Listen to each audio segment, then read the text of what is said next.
পাপা কালকে বাঙালি দোকান, তো আমি তো খুব ভালো করে হচ্ছে। পাপা কালকে বাঙালি দোকান থেকে এই কচুগুলো এনেছে, দেখেন। তো কালকে যাওয়ার পরে হচ্ছে দেখে এগুলো আসছে, দেখে নিয়ে আসছে। যদিও এগুলো একটু মানে কেমন যেন হয়ে গেছে, তারপরেও আমরা যারা দেশের বাইরে থাকি তাদের জন্য এগুলো খুব শখের খাবার আর কি, পছন্দ করে খায়। তো বাংলাদেশে যারা থাকে তাদের তো অ্যাভেলেবল পাওয়া যায়, আর আমরা যারা বিদেশে থাকি তাদের কাছে আসলে এগুলো খুব শখের খাবার। সকালবেলা হচ্ছে আজকে রান্না করবো হচ্ছে স্প্যাগেটি। তো আমরা নর্মালি যেমন স্পাইসি করে রান্না করি ওভাবে রান্না করবো। তেল দিয়ে দিলাম। প্রথমে হচ্ছে আমি পেঁয়াজ দিয়ে দিচ্ছি।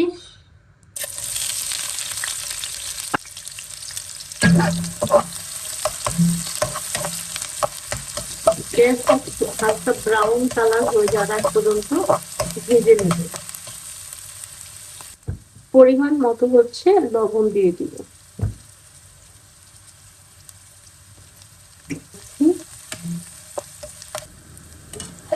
পেঁয়াজ হালকা ভাজা হয়ে গিয়েছে, এখন আমি এক সাইড করে দিচ্ছি পেঁয়াজগুলো।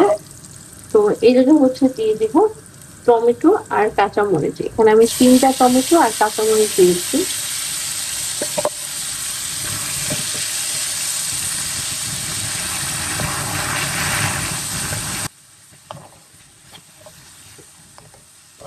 ঢাকনা দিয়ে ঢেকে দিচ্ছি যাতে সিদ্ধ হয়ে যায় টমেটোটা। ঢাকনাটা খুলে দিচ্ছি। এই দিকে টমেটো প্রায় সিদ্ধ হয়ে গিয়েছে।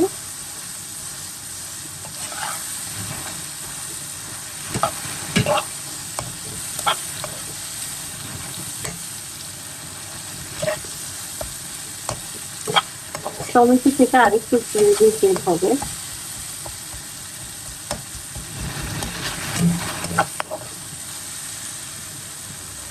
তো এখন দিয়ে দিচ্ছি 2টা ডিম।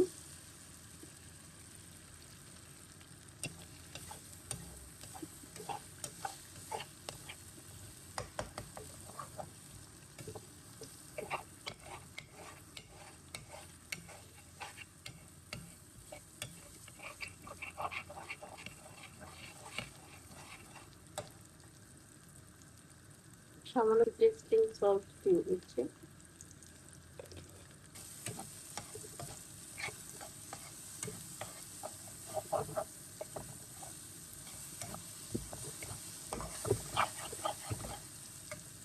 সামান্য পরিমাণে একটু গুঁড়ামরিচ দিয়ে দিচ্ছি। অল্প করে স্প্যাগেটি দিয়ে দিচ্ছি।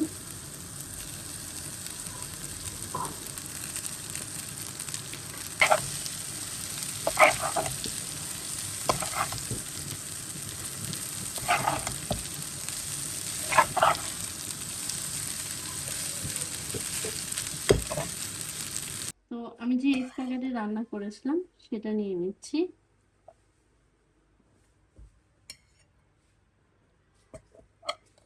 কালারটা কতটা সুন্দর এসেছে দেখেন। তো এখন হচ্ছে আমি মেয়োনিজ নিয়ে নিচ্ছি। এটার সাথে আমার মেয়োনিজ খুব পছন্দ আর কি। কালারটা কিন্তু সুন্দর আসছে।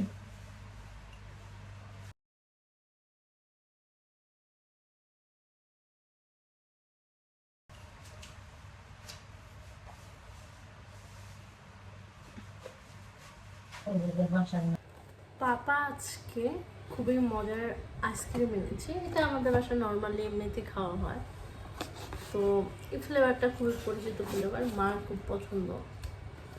তো এনেছে হচ্ছে আরো 2 ঘন্টা আগে, আমি ঘুমাইছিলাম। তো এখন হচ্ছে বাজে কয়টা জানেন আপনাদের দেখা আমি, এখন বাজে হচ্ছে 11টা 20। এখন আমার আইসক্রিম খেতে ইচ্ছে করছে। তো যাই হোক, আইসক্রিমটা আমার খুব পছন্দ। আমি একটা ম্যাঙ্গো আইসক্রিম বানাবো, মুলটো এনে রাখছি।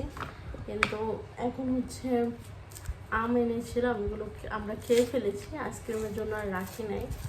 তো সামনের বার যখন আম আনবে তখন হচ্ছে আমি একটা ম্যাঙ্গো আইসক্রিম বানাবো, মানে উপরে ওই যে পুরো ম্যাঙ্গো শেপ দেওয়া যেটা ওইটা। উম,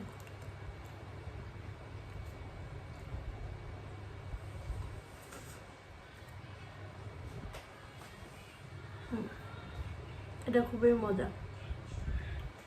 আমি আজকে চিন্তা করছি কি আমি ডায়েট করব। সকাল থেকে এই পর্যন্ত সবই ঠিক খেলাম, এই রাত 11টা 20-এ এখন একটা আইসক্রিম খাচ্ছি।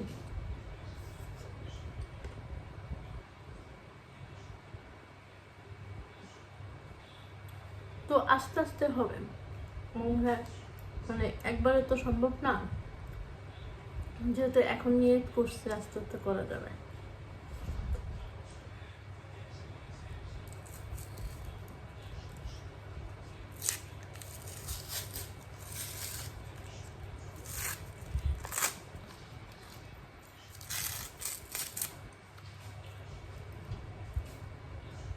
অনেক বাদাম আছে এটার মধ্যে।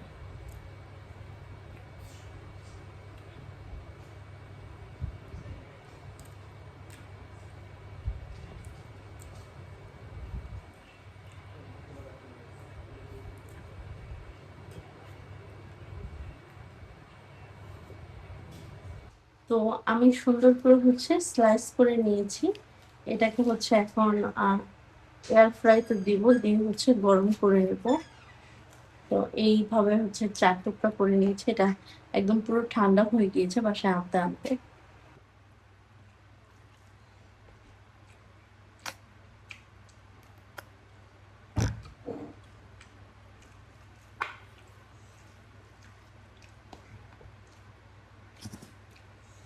তো বেশি করে হচ্ছে সস নিয়ে নিচ্ছি। এটা হচ্ছে cheese pasta, sorry cheese pizza.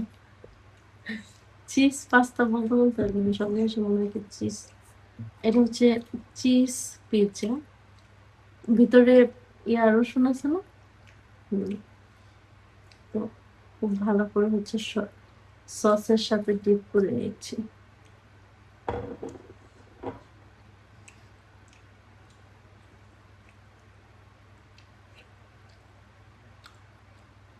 উম,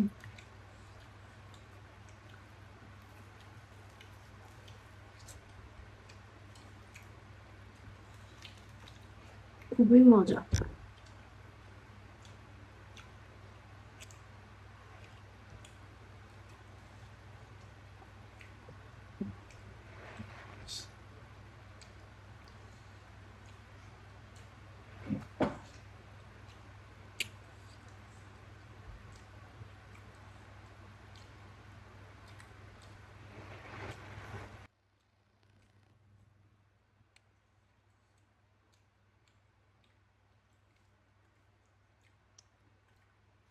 তো এই তো গরম করে নিয়েছি, দেখেন কালারটা কতটা সুন্দর এসেছে।